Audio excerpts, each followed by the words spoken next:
Olá galera, vamos aí para mais uma aula, continuando aí, depois que a gente viu o limite, né, de uma sequência, nós vamos para o Teorema 2 aí que nos diz o seguinte: se o limite de uma sequência xn é igual a A, então toda subsequência de xn converge para o limite A, tá bom?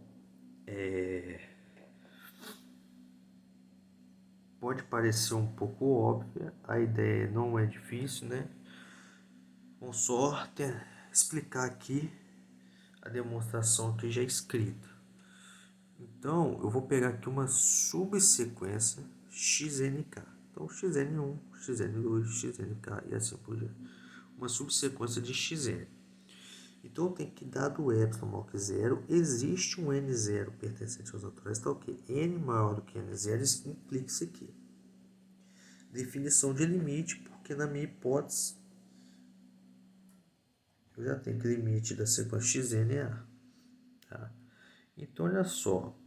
Só que como a minha subsequência, eu penso em subsequência como uma sequência infinita, eu posso chegar aqui a partir desse n0 e demorar 1000, 1 milhão, 10 milhões, posso ter 10 milhões de sucessões aqui, né, de naturais, e lá para frente, depois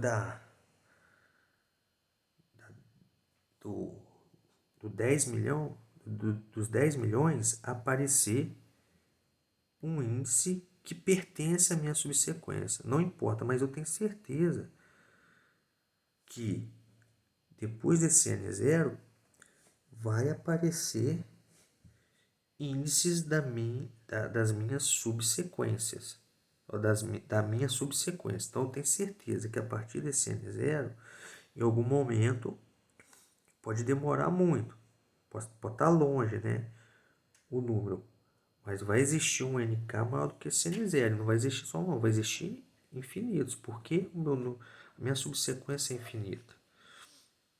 Né? Então não adianta eu querer limitar por n0, que vai aparecer um nk maior que n0, e a partir desse n0, todos esses nks da minha subsequência satisfaz essa relação, porque esse nk nada mais é que um xn com n maior que n0. Então satisfaz isso aqui também.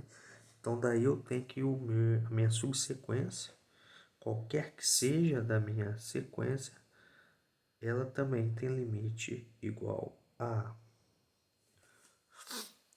E agora o teorema 3, que é importante, nos diz o seguinte: toda sequência convergente é limitada. Recíproca é falsa, tá, gente? Vocês podem até pensar como exercício. Toda sequência limitada é convergente? Vocês vão ver que não. Pensa num contra-exemplo. No livro do Elo tem um contra-exemplo, tá? Qual que é a ideia dessa demonstração aqui? Toda sequência convergente é limitada. Lembrando que o significado de convergência é que se eu pegar uma sequência xn, significa que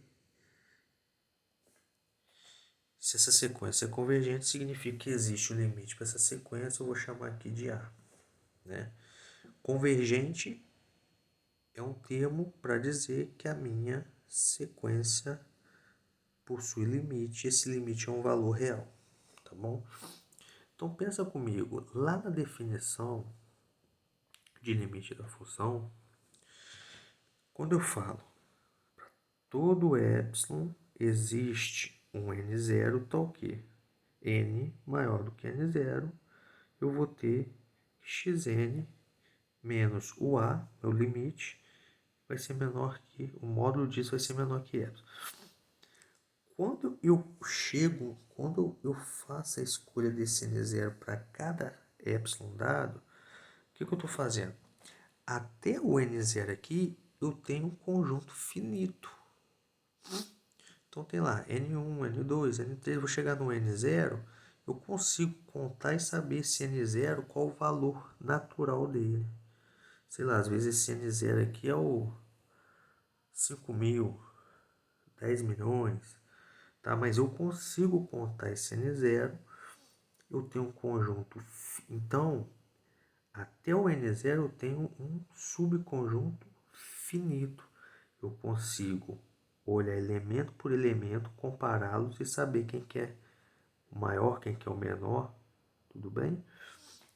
Só que a partir desse N0, o que acontece com a minha sequência? Todos os xn's caem aqui dentro.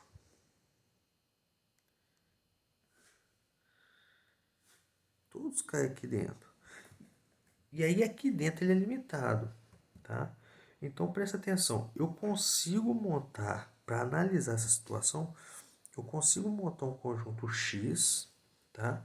Que vão ter todos x1, x2 até o xn0, tá?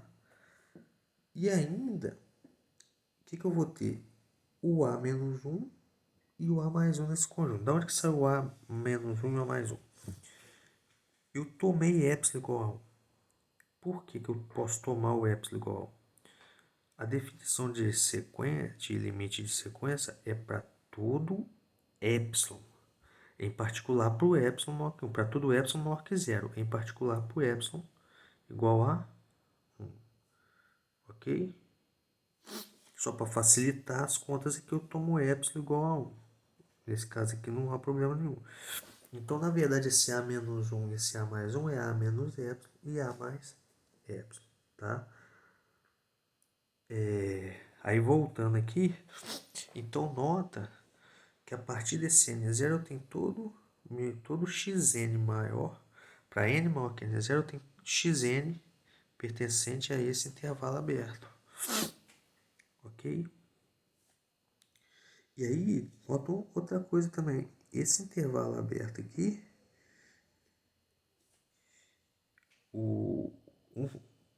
no intervalo aberto só ele tem um supremo que é A mais 1, né?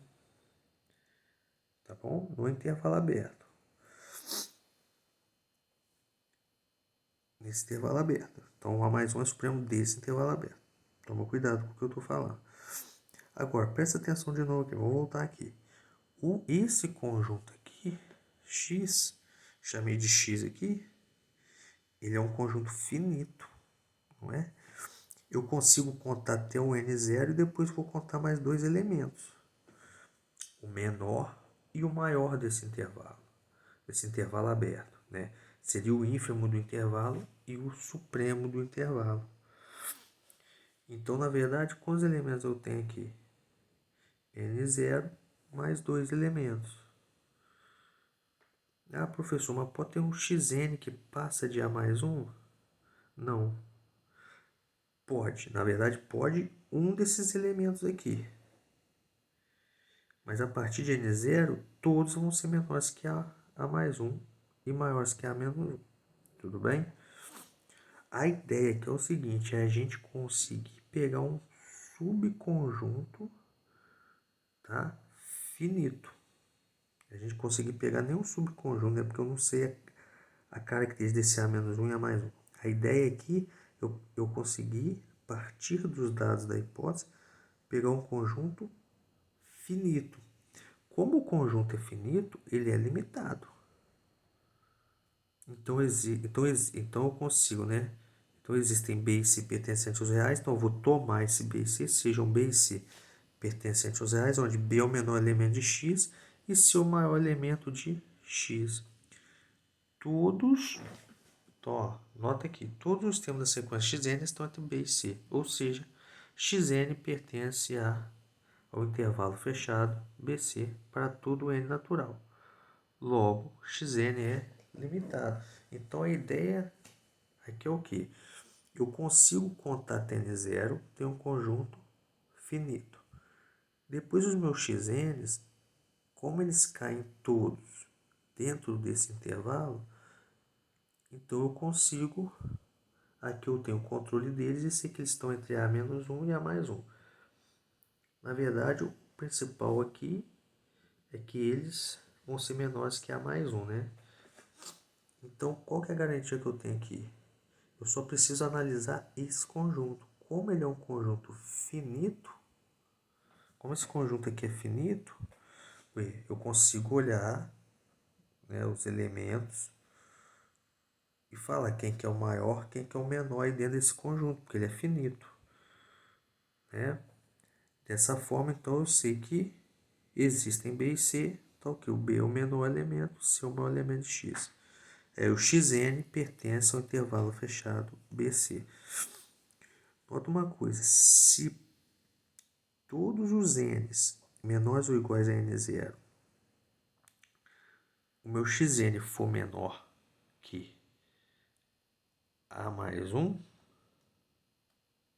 então, na verdade, o maior elemento desse meu conjunto vai ser o a mais 1. C seria o a mais 1. Ok? Tudo bem? E aí fica demonstrado esse teorema que é importantíssimo. Toda sequência convergente é limitada. Tá? A recíproca não é verdadeira. Vamos terminar essa aula com essa definição 5, que me fala da monotonicidade de uma sequência. Então, uma sequência Xn chama-se monótona quando se tem Xn menor ou igual que Xn mais 1. Ou seja, o termo na posição sucessória, né, na posição seguinte, vai ser sempre maior ou igual que o termo anterior. E se essa relação for contrária, o termo posterior for menor ou igual que o termo anterior, para todo n, então o que nós vamos ter? No primeiro caso, a gente fala que ela é não. Não, na verdade eu só estou falando que ela é monótona, tá? Aí aqui vai vir. No primeiro caso, diz, quando acontecer isso aqui, a gente diz o quê? Que ela é monótona não decrescente, tá? Eu vou falar para vocês, por que eu não chamo isso aqui de crescente lá, professor? Por quê? Por exemplo, uma sequência dessa. 1, 1, 2, 3, 4, 4, 4. Ela se encaixa nessa primeira definição, porém, ela é crescente? Não. Tem partes dela aqui que, na verdade, ela é constante, né? Então, a gente fala que ela é não decrescente. A coisa que é certa é que não decresce. Tá? Mas ela pode ser uma constante. Ela pode ter partes em que ela funciona como uma sequência constante. Tá? Já nesse segundo caso, a gente fala que ela é não crescente. Quando for xn menor que xn mais 1, aí ela é crescente. Então, nota que o sinal de igual some. Ou seja, eu não posso ter partes constantes. Alguns textos falam que é estritamente crescente. Né? É até meio redundante, mas para forçar essa ideia de que é crescente mesmo. Ao contrário, xn mais 1 menor do que xn. Então, ela é decrescente. Alguns textos vão trazer como estritamente decrescente. Tá? Então, aí eu finalizo a aula com essa definição. E até a próxima aula, galera.